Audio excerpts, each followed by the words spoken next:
Hello, Ken. How are you this evening? It is evening, Dan. I can tell by looking out your window. Good evening. I'm doing great. Thank you. How are Kind you? of dusk here. It's kind of dusk here. It's Ah, evening. It looks really dark, but it I can does. see a little bit of the sun. The sun has gone below the horizon. I think it's called sunset, but Yes. there's still a little bit of light in the sky. It's a little purplish in the sky. It's not quite dark, dark, but I'm sure it's more light where you're living, wherever that Never Neverland place is. Um, so tonight, Ken, we are talking about The Wise Old Owl. Very intriguing title. What is this all about? Well, it's all about the fact that I had a birthday yesterday and turned 62 years old and never felt better, to be honest. And I was just thinking about the benefits of age. And I was also thinking about all the jokes that I make about getting old and how that's really prevalent in society. So many jokes about the aged, so many jokes about uh, how one can't function quite as well at certain ages. And without a doubt, there are certain things that I could do at 22 that I can't do at 62, particular feats of physical strength. And yet, I think I'm in the best shape physically that I've been in all around my whole life. And it feels great. So I wanted to just talk about age and wisdom and compare and contrast with your youthful age. You're trailing me by a couple decades. And then to even look back further and think about when we were truly young, really young, and what the differences are in these different phases of life and what each phase brings to the party. Because I'm a firm believer that everybody's got something to contribute. And I just wanted to share my perspective of what it's like at this particular age as I look forward. So I'll just leave you with one thing and then throw it back to you and get your input. And that is that there is a recognition, and I think we talked about it last week. I'm a private pilot, so I love aviation metaphors. I got more runway behind me than I do in front of me, just to like say what's so about life. And when you're getting to that point on the runway, whether it's like actually on the runway and the engine's running full bore and you're ready to pull back on the yoke and take off, it's a very serious and important time. It's exhilarating and it's really fun as well, but you also recognize that the runway comes to an end. And so things take on a new importance, a new level of importance. And that was yesterday's big reflective realization sitting around the pool with a glass of champagne, is that the runway at some point runs out. And the question will be, how well did I use it? Speaking of yolk, I think owls lay eggs. Pretty certain they do since they're birds. And if you've ever seen baby owls, they look like aliens. So look it up if you're curious. Look up baby owls, and you will see these pictures of these really freakish looking birds that resemble what probably aliens look like. And I don't know if you believe in aliens, but I do. And for those of you curious, I am not quite wise nor quite old, but I am 43. So I am a couple decades younger than Ken, almost a couple decades younger than Ken. And while feeling not so old, I'm feeling wiser as I have now count it, four teenage children. And my wife read a book about teenage women, specifically teenage girls, and that if they were studied on certain parameters for uh, things, they would be considered insane. Literally, like their brains and the hormones flowing through their system are equivalent to somebody who's an adult and insane. So I get it because I see it every day. And I see in them the attributes of both myself and my wife. And yet I see the immaturity and the lack of experience in them attempting and doing a great job at attempting to make what they feel are really solid arguments for why they should be able to do things or why they shouldn't be punished for doing things that are done poorly, things like that. So more and more as I, you know, get up in age, I'm feeling that the experience I've gained over all these years has really, I can reflect back now and think about myself during these prior ages. I can reflect back as myself as a teenager and then in my 20s and 30s and think, wow, I know older people told me this, but I really knew very little to nothing. In fact, I had a boss once that told me this. I think I was in my third month at a job and I had this great idea. I said, you know what? We should do things this way. And he said, with respect, you know nothing. And I thought, wow, that's really rude. But now looking back, I understand what he was trying to say. He's saying, you've been here 3 months. You know nothing. I've been here 20 years. I have the wisdom, like the wise old owl, to be able to look at your seemingly great idea from 3 months of being here and tell you that you know nothing. So I'll leave it there. That's a great story. So the wisdom piece is the one that's really stuck out for me. And one of the things that I think contributes to that is that over time we start to see patterns that you never saw before. You can see one thing and then maybe a second thing and think, ah, there's the pattern emerging. That's it. And it was two random things that happened, in your brief time on Earth thus far. When you get to a particular age, you start to reflect on like true patterns, things that you notice, and you start to identify characteristics about them. It's like, I've been here, I've seen how this works. I know what I can do to either amplify it if it's something good or circumvent it if it's something negative, because you have that experience of seeing patterns develop. That was one of the biggest realizations with time. And I found that I've been able to shortcut so many things by that quick recognition of how things go. And the second thing that showed up for me was that I'm less reactive at this age. I'm more responsive. I take more time to think, ponder, and then make a decision. I'm less rash, I'm less impulsive, and I just am in general less bothered by things that people say that would have offended me even 10 years ago, certainly 20 and 30 years ago. And now I look at it, I listen to it, it's just input. That's all it is. I've really moved into this space of just accepting things as they come and not judging their positivity or negativity, just seeing them as input. And that's given me the ability to be more of an observer of my own life. And in doing so, I'm calmer, I sleep better, I have more fun, and I think I make better decisions.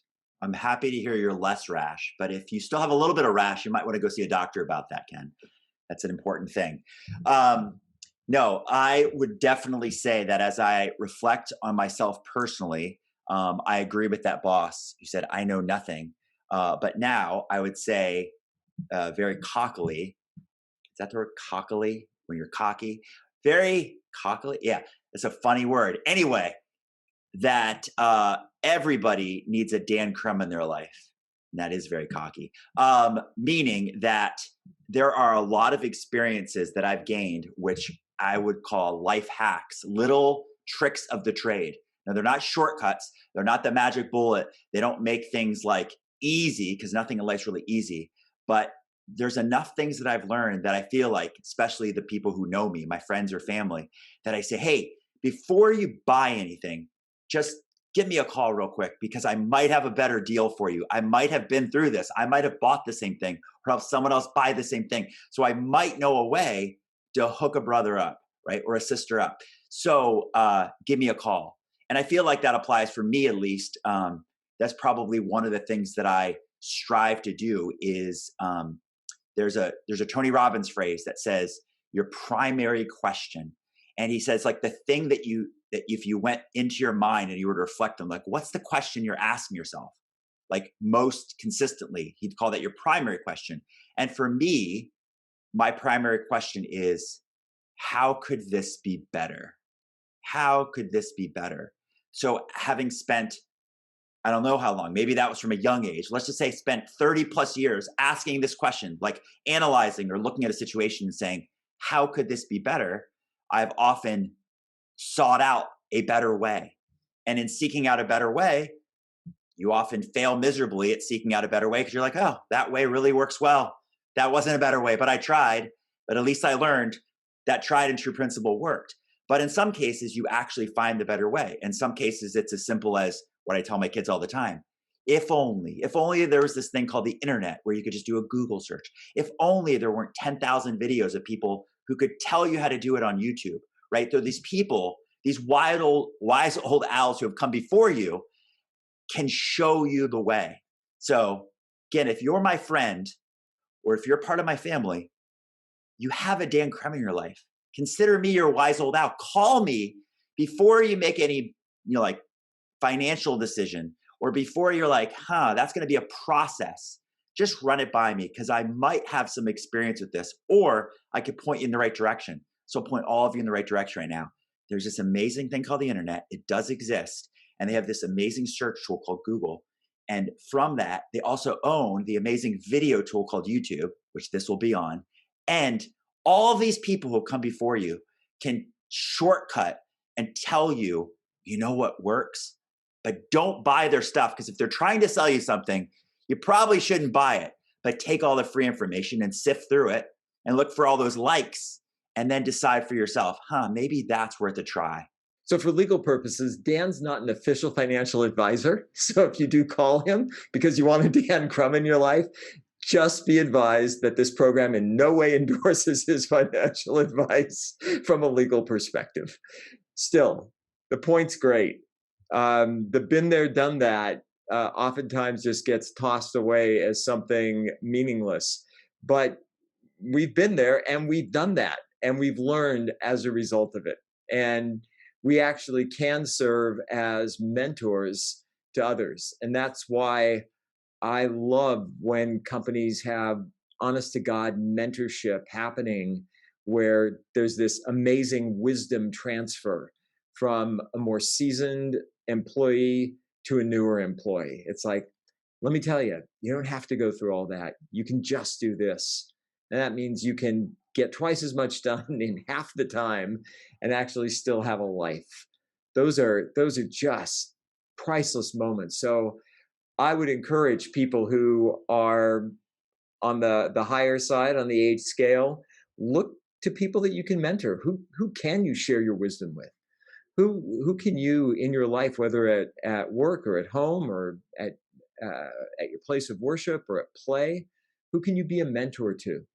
Who can you share and transfer some of this accumulated wisdom that you have to make their life a little bit easier on the way? And if you're on the younger side, who do you respect? Who do you look up to that's got more experience than you? And ask them, could you mentor me?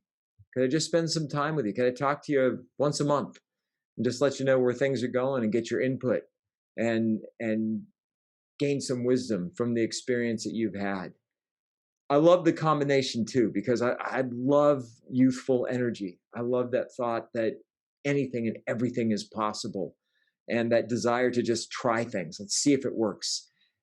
That's fantastic. And I love that coupled with the wise old owl piece, that wisdom that comes in and says, yeah, let's harness that energy and do it this way. We'll save time and we'll produce something even better. So there's a saying that you become like the people you spend time with, or you are the result of the expectations of your peer group. And when I heard that, I was probably 20 years old. And I thought to myself, wow, so I have to become friends with or get mentors who are wiser than me, right? Who have the experience that I wish I had to become more like them. But then I realized that you can do it through osmosis. So one, I already gave the examples, like you could look up and watch YouTube videos. You could watch interviews of these people that you want. Like you can spend time with people without actually spending time with people. Like if I spent time reading the biography of some person that I wanted to be more like, right? Or I pick a couple, it's like, I will become more like the people that I spend the time with reading about them or watching their interviews or taking their courses or doing whatever that may be.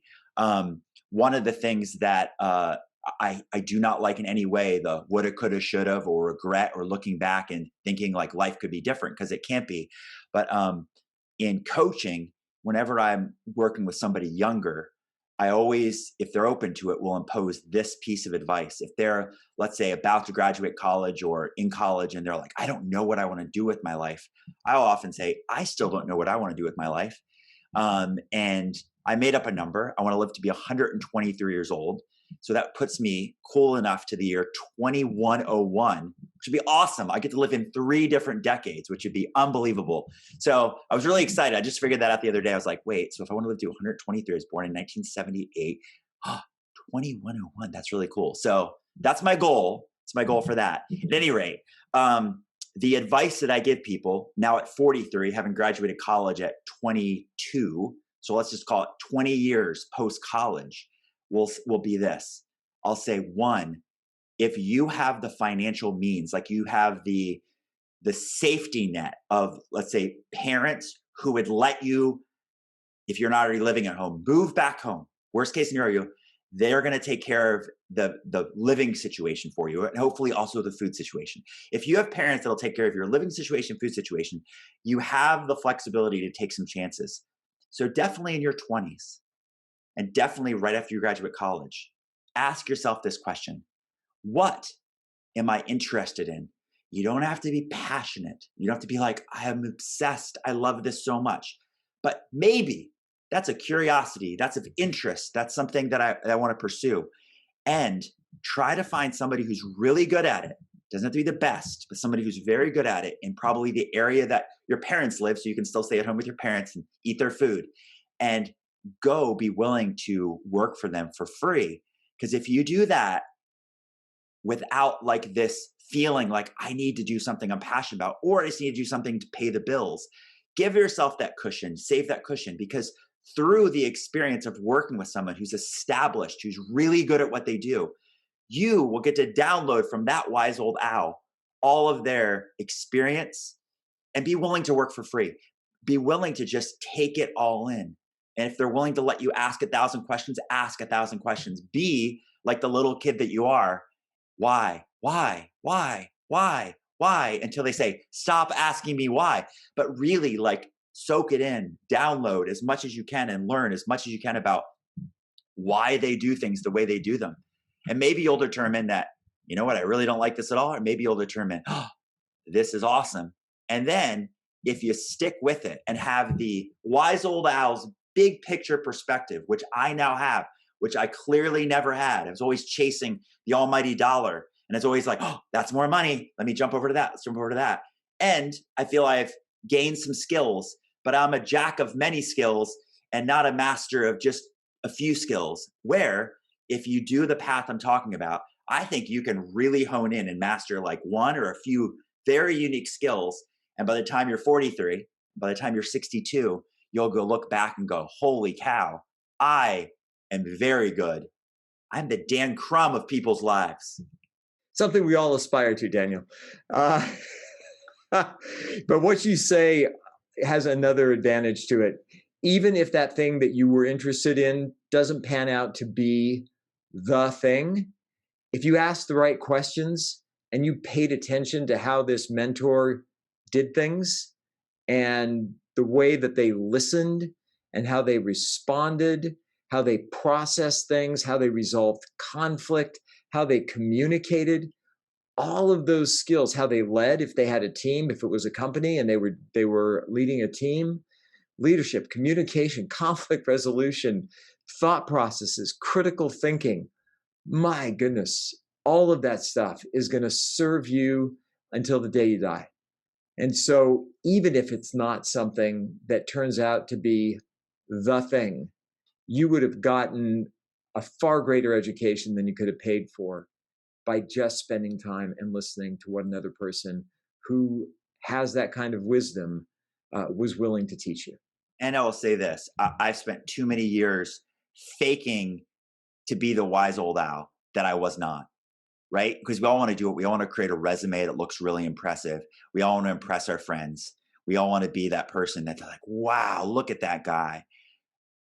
But I will tell you, it's probably, not probably, it is definitely better to seek out and find and become the wise old owl that can't be ignored than to try to impress people by claiming you're the wise old owl that you're not. And in the end of all this, I will just simply say that in different areas of your life, you might be the wise old owl. In another area, you might be the person who knows very little to nothing, and you need to seek out that advice and counsel from a wise old owl that you can hopefully find either in real life or virtually. But in the end, just don't fake it. Either you are or you are not. And if you are not, there are many that are, and seek out their advice and learn from it.